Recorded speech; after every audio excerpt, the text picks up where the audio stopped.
இது என்னன்னு பார்த்தீங்கன்னா தாயம் விளையாட்டு, லூடோன்னு கூட சொல்லுவோம்ல, அதுதான் இது. இப்போ வந்து ஃபுல்லாக ஃபோன் அடிக்டாக அந்த மாதிரி ஆகிட்டோம். ஆனால் அப்போல்லாம் நாங்கள் இது தான் விளையாடுவோம். இது கல்லங்காய் ஒரு 5 கல் வச்சுட்டு விளையாடுவோம்ல சின்ன பிள்ளையில, அந்த நொண்டி அதெல்லாம் தான் விளையாடுவோம். இப்போ தான் அந்த ஃபோன் வந்ததுக்கப்புறம் இதெல்லாம் மறந்து போச்சு. என்றைக்கு ஃபோனில் அதாவது ஃபுல் டே வந்து பவர் கட்டு, ஃபோனில் சார்ஜ் இல்லை, வேறு ஆப்ஷன் இல்லைன்றப்பெல்லாம் திரும்ப இது மாதிரி விளையாடுவோம். அப்போ விளையாடும் போது டைம் போகிறதே தெரியாது, ரொம்ப ஜாலியாக இருக்கும் நிஜமாகவே. இப்போவும் அதே மாதிரி தான். அன்றைக்கி கரண்ட் இல்லை, ஏதோ ஒரு இதனால நாங்கள் இது சும்மா விளையாண்டுட்டு இருந்தோம். பார்த்திங்கன்னா டைம் போகிறதே தெரில. எங்கள் அம்மா பேக்கில் எப்போவுமே அந்த இது வச்சுருப்பாங்க, தாயக்கட்டை வச்சுருப்பாங்க. ஏதாவது விளையாடணும், கொஞ்சம் டைம் வேலையெல்லாம் முடிச்சுட்டு இருக்கோன்னா அம்மா விளையாடலாமான்னு கேட்டால் இந்த விளையாட்டு தான் விளையாடுவோம். இதில் அவ்வளோ பெனிஃபிட்ஸும் இருக்குது.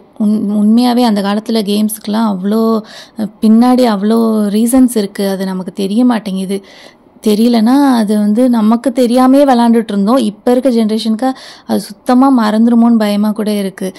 இப்போ ஏன்னா இந்த தாயக்கட்டையை ரோல் பண்ணும்போது நம்ம அக்குபஞ்சரோட ப்ரெஷர் பாயிண்ட்ஸ்லாம் கையில் வந்து ஒர்க் ஆகுமா. அது மாதிரி பார்த்திங்கன்னா கணக்கு போடுவாங்களே, அதெல்லாம் வந்து ரொம்ப ஈஸியாக இருக்குமா. எக்ஸாம்பிள் சொல்கிறேன், இப்போ நான் வைக்கும் போது அந்த தாயக்கட்டையில் 12, 5 இப்படிலாம் வரும். பார்க்கும்போது எங்கள் அம்மா டக்குன்னு 12னா அங்கே வரும், 6னா இங்கே வரும்னு சொல்லுவாங்க. நான் ஒரு பாக்ஸாக எண்ணி தான் வைப்பேன். ஆனால் அவங்க டக்குன்னு வச்சுருவாங்க. எனக்கும் ஒரு கன்ஃபியூஷனாக இருக்கும், சும்மா தான் சொல்கிறாங்க போல் அப்படின்னு சொல்லிட்டு. ஆனால் கனெக்ட் பண்ணி பார்த்தா எங்கள் அம்மா சொன்ன இடத்துல தான் வரும். அதே மாதிரி பார்த்திங்கன்னா இதில் வந்து கண்டினியூஸாக ரோல் பண்ணும்போது 5, 6, 12 தாயம் இதெல்லாம் போட்டால் ரிப்பீட்டடாக வந்து நம்ம போட்டுக்கிட்டே இருக்கலாம். அந்த மாதிரி போட்டிங்கன்னா சம்டைம்ஸ் வந்து பை லக்கில் வந்து வந்துக்கிட்டே இருக்கும். அந்த மாதிரி எனக்கு ஒரு தடவை வந்துச்சு. ஒரு 5, 6 தடவை வந்து வரும். ஒரு 5, 2, ஒரு 6, ஒரு 12 அப்படின்னு வந்துகிட்டே இருக்கும். அப்போல்லாம் வந்து அது நம்ம மைண்டில் நிற்கும். அது ஒரு 5, 6 நம்பருக்கு மேலே போகும்போதும் அது நிற்கும். அந்த மாதிரி மெமரி பவர் கூட அது இதனால் அதிகமாகும். இந்த மாதிரி அவ்வளோ பெனிஃபிட்ஸ் இருக்குது. இப்போது தம்பி வந்து அந்த டைமில் கடைக்கு போயிட்டான், அந்த வரான் பாருங்கள்.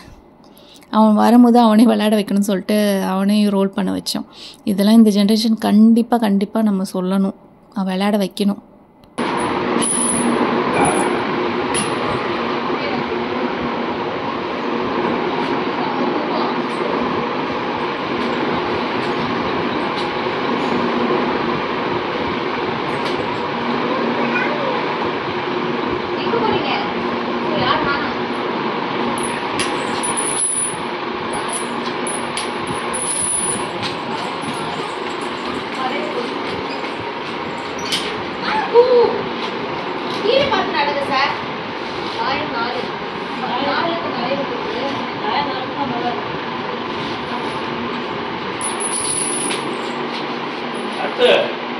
என்ன பண்றாங்க?